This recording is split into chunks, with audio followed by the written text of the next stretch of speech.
আসসালামু আলাইকুম। রান্না করব হচ্ছে নদীর পাঙ্গাস মাছ। এটা কিন্তু খেতে অনেক মজা। এই ধুন্দুল বা চিচিঙ্গা দিয়ে রান্না করব, সেজন্য মাছকে আগে হচ্ছে ভেজে নিচ্ছিলাম। আহ, আহ, এগুলো আমরা একটা মাছ কিনেছিলাম, যেটা হচ্ছে বেশ বড় সাইজেরই, যেহেতু আমরা মানুষ মাত্র 3 জন, সো 3 টুকরা আর 1 টুকরা এক্সট্রা দেওয়া হয়, এটাতে আমাদের হয়ে যায়। এরপরে পেঁয়াজ মরিচ, তারপরে আদা বাটা দিই পরে, রসুন বাটা এবং জিরা বাটা একটু বেশি করে দিয়ে হচ্ছে কষায় নিচ্ছিলাম। কষানো শেষের পরে হলুদ, লবণ আর হচ্ছে মরিচের গুঁড়া এগুলা দিয়ে দিলাম। এখন এটাকে একটু ভালো মতো কষাবো। এটা কিন্তু একটু গন্ধ নাই, অনেকে আছে খাইতে পারে না, আমি জানি না কেন খাইতে পারে। আমার কাছে তো সব মাছই প্রায় সেম স্মেল বা সেম গন্ধ লাগে। আমার কাছে ভালো লাগে। আমি কোনো আমার মনে হয় না আমি যেগুলো হালাল কোনো খাবার বাদ দিছি, সব কিছু আমি খাইতে পারি আলহামদুলিল্লাহ। কোনো সবজিও সমস্যা হয় না, প্রত্যেক কিছু আলহামদুলিল্লাহ খাইতে পারি।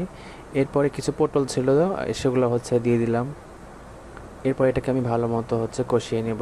এটা রান্না করতে বেশি সময় লাগবে না। মাছ যদি আমার 100% ভাজা হয়ে থাকে, তাহলে এখানে রান্না করতে হাইস্ট 10 থেকে 15 মিনিট লাগবে। এরপর আমি প্রয়োজনীয় স্বাদ মতো হচ্ছে লবণ দিয়ে দিলাম। অল্প একটু হচ্ছে আদা বাটা দিয়ে দিলাম। প্রথমে আদা বাটা দিলে কিন্তু স্বাদটা ভালো আসে না, আমি অনেকবার দেখেছি এটা। সেজন্য আদা বাটা দিলেও চলে, আবার না দিলেও চলে। আমি আদা বাটা তাও লাস্টের দিকে হচ্ছে একটু দিই। এরপরে হচ্ছে আমি ঢাকনা দিয়ে দিয়েছিলাম। একদম প্রায় হয়ে গেছে, এখান থেকে পানি বের হয়ে আসছে।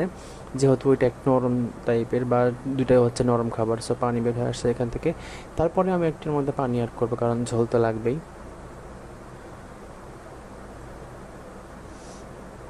আমরা হচ্ছে ব্যাচেলর রান্না করি, সো অনেকে জিজ্ঞেস করে কেন তোমরা এত অল্প রান্না করো। আমরা মাত্র খাই মাছ 3 জন, 3 জনের জন্য একবেলা এতটুকুতে আমাদের হয়ে যায়। আর এর সাথে তো সাইড ডিশ থাকেই, এটা তো মেইন ডিশ থাকে, সাথে ভাজা থাকে, ডাল থাকে বা অন্য কিছু থাকে।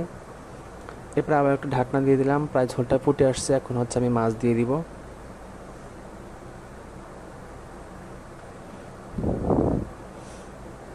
পাঙাশ মাছ ভাজতে কিন্তু বেশি তেল লাগে না, কারণ এমনিতেও এর অনেক বেশি তেল থাকে, সো এমনিতে তেল উঠে যায়।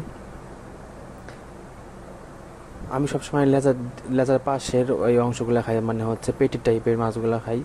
এর লেজা হয়তো প্রচুর কাটা থাকে, সো কাটা দেখে আমার ভয় লাগে। এই জন্য হচ্ছে আমি প্রয়োজনীয় ছাড়া কাটা অযুক্ত মাছ খাই না। আমার রান্না প্রায় কমপ্লিট। এই যে কত সুন্দর একদম গাঢ় গাঢ় ঝোল, কী যে মজা হয়েছিল আসলে বলার বাইরে।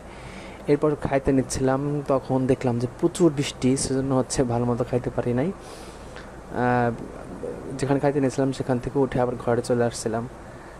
কি সুন্দর কালার দেখেন, এবং স্বাদ ছিল মাশাল্লাহ আলহামদুলিল্লাহ অনেক ভালো। ভালো লাগলে অবশ্যই সাবস্ক্রাইব, লাইক, শেয়ার, কমেন্টস করবেন। ধন্যবাদ সবাইকে।